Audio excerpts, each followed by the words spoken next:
Hi everyone, कैसे हैं आप लोग। उम्मीद करते हैं आप लोग सही होंगे और सही रहना भी है। नव वर्ष की आप लोग को फिर से बहुत बहुत सारी शुभकामनाएं, बधाई हो, क्योंकि नव वर्ष में हम लोग सीधे सीधे आज मिल रहे हैं। उसमें भी ये आपको रिकॉर्डेड वीडियो जा रहा है, ठीक है। सर्वर इश्यू के कारण जो है सो प्रॉब्लम है, वरना हम लोग लाइव क्लास ही आते, ठीक है। तो देखते हैं।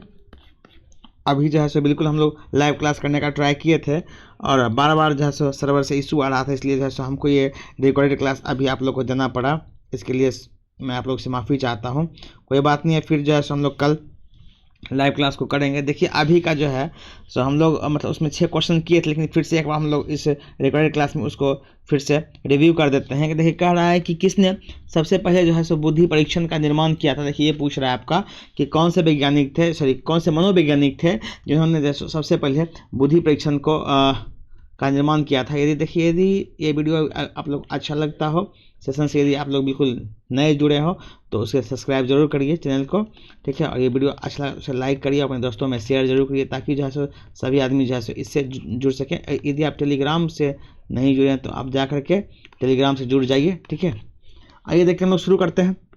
देखिए कह रहा कि किसने सबसे पहले जो है सो बुद्धि परीक्षण का निर्माण किया था। देखिए किसने किया था, अल्फ्रेड बीने जो थे वो क्या किए थे, बुद्धि परीक्षण का निर्माण किया था। और इन्हें इस बुद्धि परीक्षण के जन्मदाता के रूप में जाना जाता है कि सबसे पहले जो है सो बुद्धि के बारे में इन्होंने बताया था, और इसलिए क्या इन्हें बुद्धि परीक्षण के जन्मदाता के रूप में माना जाता है। आपका ऑप्शन नंबर ए जो है सो बिल्कुल यहाँ पे करेक्ट आंसर था। देखिए अगर देखिए आपका नेक्स्ट कर रहा है कि एक शिक्षक कक्षा के कार्य को एकत्र करता है और उन्हें पढ़ाता है, और उसके बाद ही योजना बनाता है और अपने अगले पाठ को शिक्षार्थियों की आवश्यकता को पूरा करने के लिए समायोजित करता है। तो वह क्या कर रहा है। देखिए वह कर ये रहा है कि सीखने के लिए आकलन कर रहा है। क्या कर रहा है, सीखने के लिए वो आकलन कर रहा है कि किस तरीके से बच्चों को अच्छे तरीके से सीखने के लिए मजबूर किया जाए। मतलब कह सकते हैं कि आपका ऑप्शन बी यहाँ पे क्या था, करेक्ट आंसर था। हम लोग पिछले क्लास में भी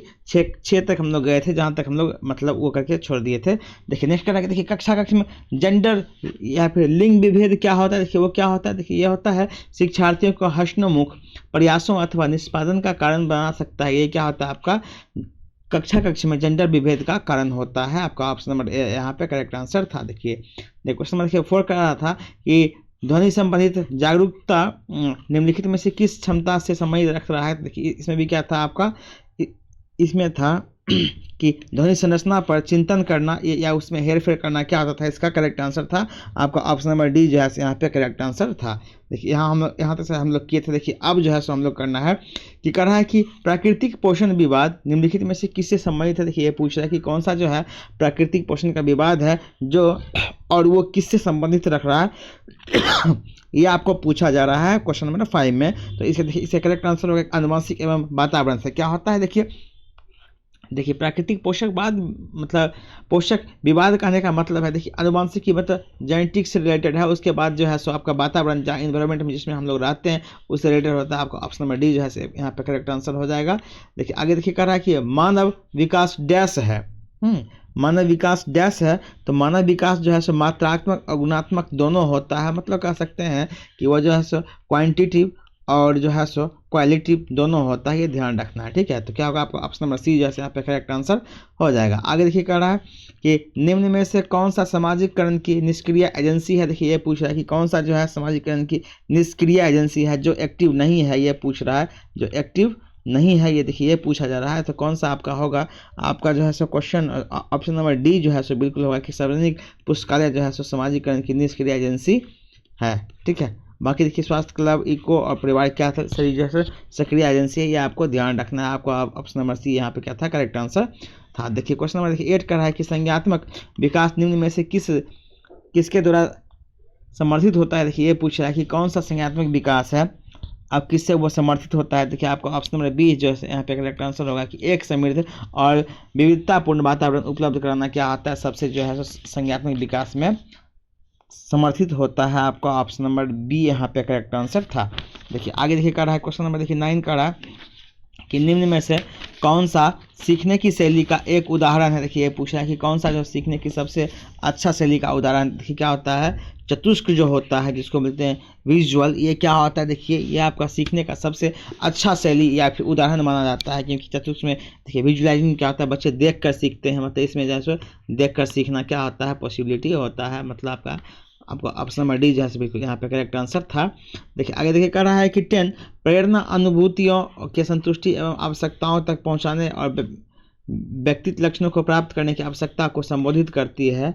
तो कौन सा मतलब डैश, मतलब कौन सी जो है सो प्रेरणा और अनुभूतियों की संतुष्टि और की आवश्यकताओं तक पहुंचने और व्यक्तित्व लक्षणों को प्राप्त करने की आवश्यकता से संबोधित करती है। देखिए ये पूछ रहा था, इसका करेक्ट आंसर जो है सो आपका भावात्मक होगा। मतलब भावात्मक जो है सो प्रेरणा होती है जिससे क्या होता है, व्यक्तित्व लक्षणों और को प्राप्त करने की आवश्यकता संबोधित करती है। आपको ऑप्शन नंबर ए जो है सो बिल्कुल यहाँ पे करेक्ट आंसर हो जाएगा। देखिए आगे कर रहा है कि एक आंतरिक बल जो प्रोत्साहित करता है और व्यवहारपरक प्रक्रिया के लिए बाध्य करता है, उसमें उस प्रतिक्रिया को विशिष्ट दिशा उपलब्ध कराता है। कौन सा कराता है, डैश कराता है। देखिए वो पूछ रहा है आपका, तो अब इसका आपका करेक्ट आंसर देखिए ऑप्शन नंबर डी होगा। अभिप्रेरण क्या होगा, अभिप्रेरण देखिए होता है जिससे क्या होता है, एक आंतरिक बल जो प्रोत्साहित करता है और व्यवहारिक प्रतिक्रिया के लिए बाध्य करता है और उससे प्रतिक्रिया को विशिष्ट दिशा उपलब्ध कराता है, अभिप्रेरण है। क्या है वो आपका अभिप्रेरण है। आपका ऑप्शन नंबर डी यहाँ पे क्या होगा, करेक्ट आंसर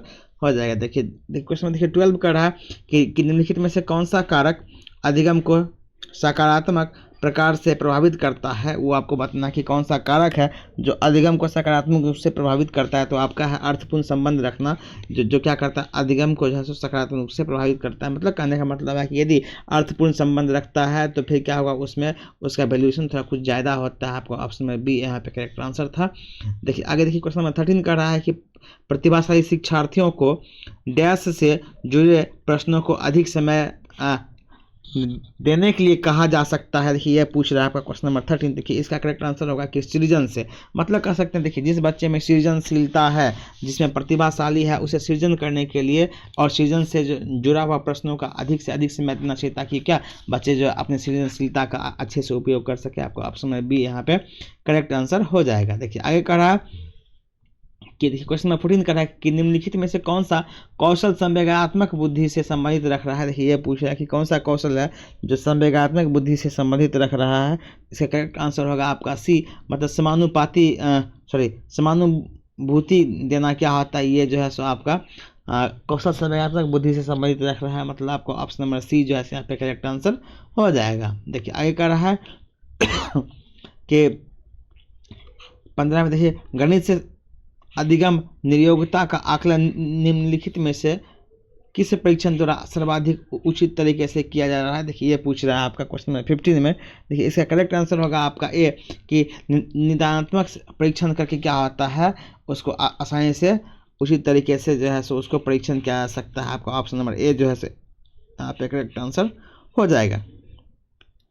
देखिए क्वेश्चन में देखिए 16 कह रहा है कि प्रवाह पूर्णता, व्याख्या, मौलिकता और लचीलापन डैश के साथ संबंधित तत्व है। देखिए ये आपको पूछा कि किसके साथ वो संबंधित तत्व है। देखिए ये क्या होता है, अपसारी चिंतन। क्या होता है आपका ये अपसारी चिंतन। देखिए अपसारी चिंतन क्या होता है, ध्यान रखिएगा। देखिए और लेकिन जो है सो सीबीएसई ने इसका उत्तर डी माना था। एक बार जो है सो ध्यान रखिएगा, ये प्रतिभा को माना था। एक बार जो है सो इसको सीबीएसई जो है सो इसको प्रतिभा को माना था। ये ध्यान रखना है आपका, किसको माना था, प्रतिभा को। लेकिन करेक्ट आंसर क्या होगा आपका ऑप्शन बी जो है सो अपसारी चिंतन का करेक्ट आंसर होगा। लेकिन ये ध्यान रखना है आपको, ठीक है।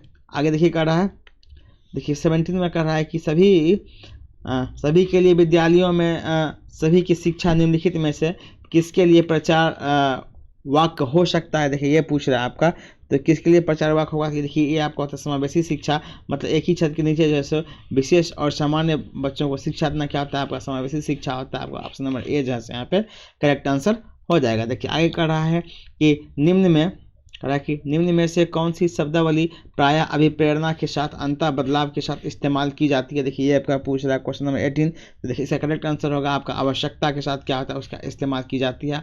आपका ऑप्शन नंबर बी जो है यहाँ पे करेक्ट आंसर हो जाएगा। आगे देखिए कर रहा है कि निम्न में से कौन सा स्टेनबर्ग बुद्धि के त्रिस्तरीय सिद्धांत का एक रूप है। ये देखिए आपको पूछा है कि कौन सा जो स्टेनबर्ग के बुद्धि के त्रिस्तरीय रूप का एक सिद्धांत है। देखिए ये आपका है व्यवहारिक बुद्धि। क्या है आपका व्यवहारिक बुद्धि जो है सो क्या होता है आपका स्टेनबर्ग के बुद्धि के त्रिस्तरीय सिद्धांत के रूप में है। आपका ऑप्शन नंबर डी यहाँ पे करेक्ट आंसर हो जाएगा। देखिए आगे कर रहा है कि 1 वर्ष के शिशु जब आँख कान व हाथों से सोचते हैं तो निम्नलिखित में से कौन सा स्तर शामिल होगा। देखिए आपका पूछता है इसमें कौन सा स्तर शामिल होगा।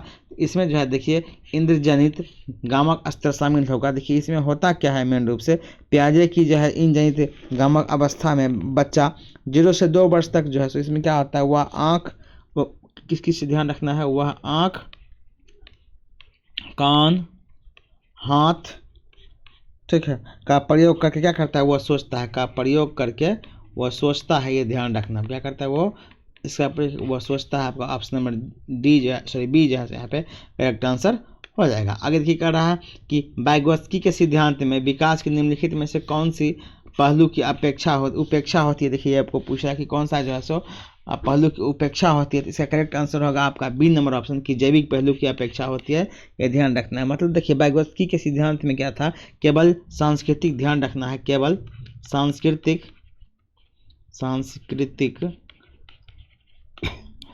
सांस्कृतिक भाषीय व सामाजिक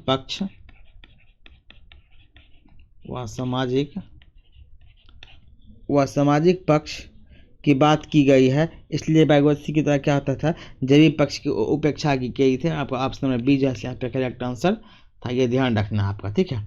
देखिए आगे का रहा है क्वेश्चन नंबर देखिए 22 का रहा है कि छात्राएं का बता रहा है कि छात्राएं क्या है। छात्राएं मतलब डैश मतलब कह सकते हैं कि वे अपनी उम्र के लड़कों की तरह गणित में अच्छी होती है। ये आपको ध्यान रखना कि उनकी ऐसा माना कि उसकी जो बुद्धि लब्धता होती है वो ज़्यादा होती है। ये आपको ध्यान रखना। आपको ऑप्शन नंबर ए जो है यहाँ पे क्या होगा आपका करेक्ट आंसर हो जाएगा। देखिए आगे कह रहा है क्वेश्चन नंबर 23 का रहा है कि ग्रेड अंक में कैसे अलग है।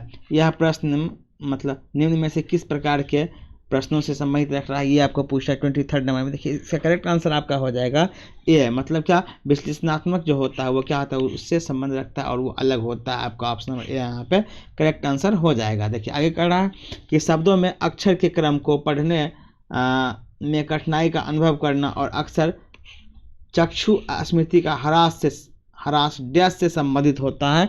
यह आपको पूछ रहा है। देखिए ये क्या होता है डिस्लेक्सिया। क्या होता है आपका डिस्लेक्सिया जो होता है। आपको ऑप्शन नंबर डी जो है यहाँ पे करेक्ट आंसर हो जाएगा। आपको ध्यान रखना है जिसमें क्या होता है यह एक पठन विकार है। ये ध्यान रखना है यह एक पठन विकार है। ये भी ध्यान रखना है आपको ठीक है। यह एक पठन विकार होता है जिसमें क्या करता है बच्चे जो है सो कोई व्यक्ति जो है अक्षरों को क्रमबद्ध तरीके से पढ़ने में असमर्थ होता है। यह हमेशा उल्टा पुल्टा पढ़ने का काम करता है। आपको ऑप्शन नंबर डी जो है यहाँ पे करेक्ट आंसर हो जाएगा। देखिए आगे कर रहा है कि रिया कक्षा में पिकनिक तय करने हेतु ऋषभ से सहमत नहीं है। वह सोचती है कि वह बहुमत के अनुकूल बनाने के लिए नियमों का संशोधन किया जा सकता है। यह सहपाठी विरोध पियाजे के अनुसार निम्नलिखित में से किससे संबंधित रख रहा है। देखिए आपको पूछ रहा है।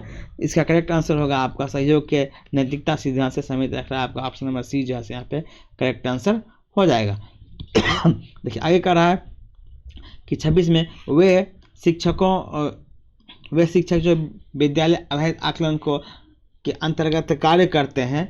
देखिए अब उसके बारे में आपको बताना है कि क्या हो सकता है। देखिए इसका करेक्ट आंसर होगा आपका सी कि व्यवस्था के लिए स्वामित्व की भावना रखते हैं। आपका ऑप्शन नंबर सी जो है यहाँ पे करेक्ट आंसर हो जाएगा। देखिए आगे कर रहा है 27 में कि अल्बर्ट बैंड्यूरा के सामाजिक अधिगम सिद्धांत के अनुसार निम्नलिखित में से कौन सा सही है। देखिए ये पूछा है कि कौन सा सही है। ये आपको ध्यान रखना है।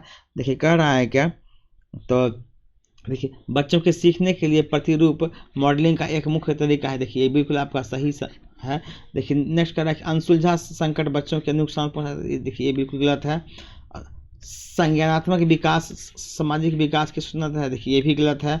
खेल अनिवार्य और उसे विद्यालय में प्राथमिकता दी जानी चाहिए। देखिए ये भी गलत है। आपका क्या होगा सिर्फ और सिर्फ ऑप्शन ए जो है बिल्कुल यहाँ पर आपका करेक्ट आंसर हो जाएगा ठीक है। यहाँ आपका करेक्ट आंसर यहाँ पे हो जाएगा ऑप्शन नंबर ए।